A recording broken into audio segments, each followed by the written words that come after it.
Buenos días, buenas tardes, buenas noches, estimados estudiantes del tercero BGU de la Unidad Educativa Juan Bautista Vázquez. Estamos a vísperas ya de las pruebas ser bachiller para el ingreso a las universidades y nos toca abordar todavía algunos temas. El tema a tratarse en esta semana es sobre los cambios y secuencias. Recuerden ustedes que deberían haber ya cumplido con las actividades previas que están en nuestro entorno virtual, y este video ojalá también lo hayan analizado, lo hayan revisado antes de la clase presencial que lo tendremos este fin de semana, este sábado. Iniciemos, cambios y secuencias. ¿A qué hace referencia este proceso de pensamiento? Vemos en la imagen que tenemos en las diapositivas cómo un señor está inflando un globo. ¿Qué es lo que sucede con este globo? ¿Qué es lo que está pasando con este globo? Se extienden sus dimensiones en cuanto a la superficie, al volumen, a la cantidad de aire. Entonces, las variables que este globo contiene o que podemos considerar de este globo aumentan y a la vez disminuyen en el caso de la imagen. En el tamaño del globo aumenta progresivamente y si se desinfla obviamente disminuye. Toma valores crecientes o decrecientes. Entonces podemos acotar que se trata de un cambio progresivo creciente en el caso de inflarse y un cambio progresivo decreciente en el cambio de desinflarse. Ahora, en la siguiente imagen vemos cómo está una luz en estado encendido y en estado apagado. A este cambio, en cambio, valga la redundancia, se lo puede denominar como alterno, porque puede tener solo dos estados, o está encendido o está apagado, a diferencia del cambio anterior en el cual progresivamente iba aumentando o disminuyendo. Este solo o tiene un encendido o tiene un apagado, tiene un estado inicial o tiene un estado final, tiene solo dos estados, se llama estado alterno. Ahora veamos el ejemplo del semáforo. El semáforo, ustedes conocen, en la mayoría de casos es rojo, amarillo y verde. Ya no tiene dos estados, tiene tres estados, o si es que hay semáforos de cuatro luces, cuatro estados o más.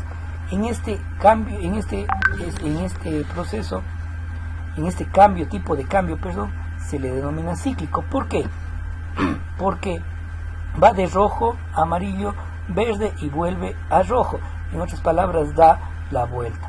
Entonces estaríamos hablando de un tercer tipo de cambio. Aquí he creado un organizador gráfico en el cual describe los tipos de cambio que existen.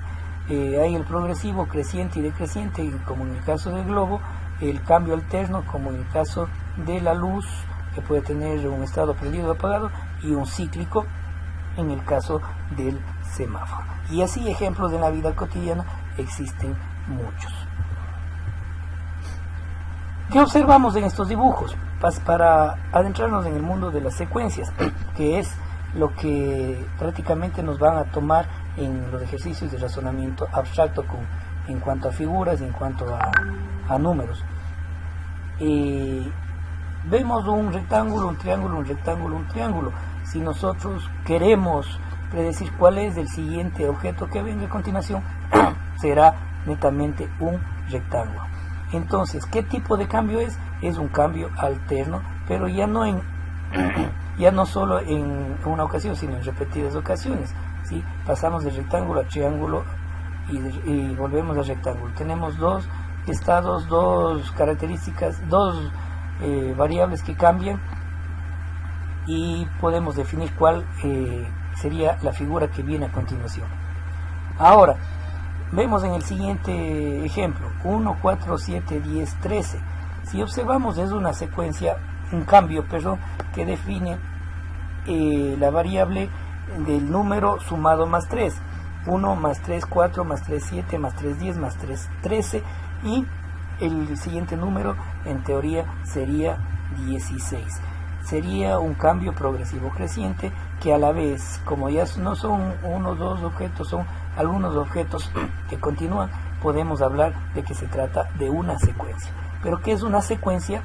Es una sucesión de estados, símbolos, características relacionadas a un objeto, situación o suceso que cambia en función de una o más variables, como es en el caso de estos ejercicios anteriores. Las variables en la forma de figura o en la variable número van en este caso alternando, en este caso aumentando.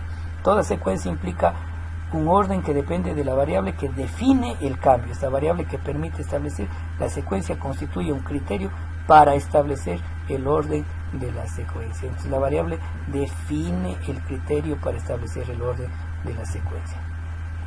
Importantísimo esos temas, estimados estudiantes. Todo cambio o secuencia de cambios ocurren a medida que transcurre el tiempo.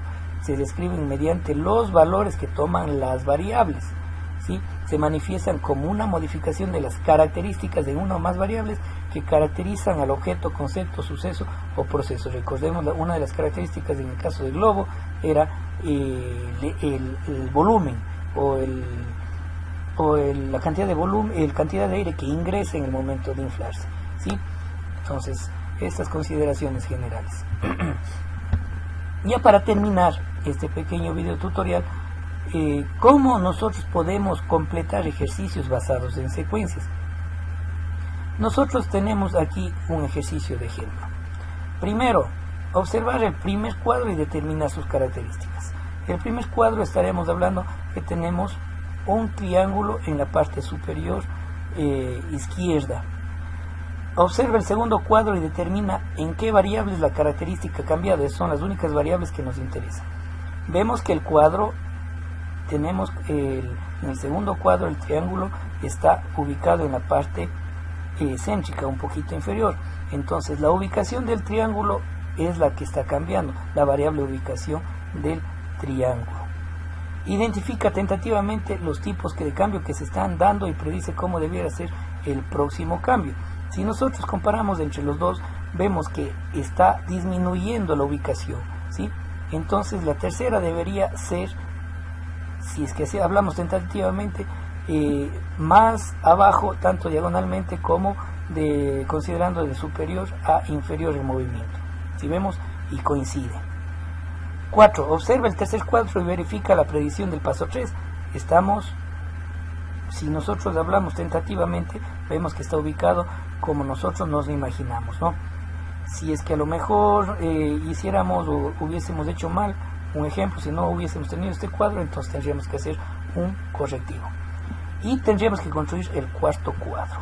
Acá tenemos nosotros el cuadro de respuestas, que por lo general en el ejercicio de las pruebas SER nos van a dar siempre un cuadro de respuestas para que nosotros elijamos.